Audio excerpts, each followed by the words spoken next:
वो करवटें बदल रही थी। थक हार कर इसने अपना सेल फोन उठाया। 3:30 बज रहे थे। इसने बिना सोचे समझे शहरियार को कॉल मिला दी।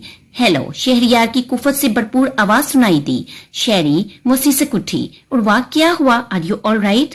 तुमने इस वक्त फोन किया, सब ठीक तो है? शहरियार ने संजीदगी से पूछा। शहरी, मेरी जान, मैं तुम्हारे बगैर नहीं रह सकती। तुम मुझे छोड़ दोगे, ये ख्याल आते ही मेरी सांसें रुकने लगती हैं। मैं खुद को समझा समझा कर थक गई हूँ। बस तुम और मैं, कोई तीसरा हमारे दरमियान नहीं है।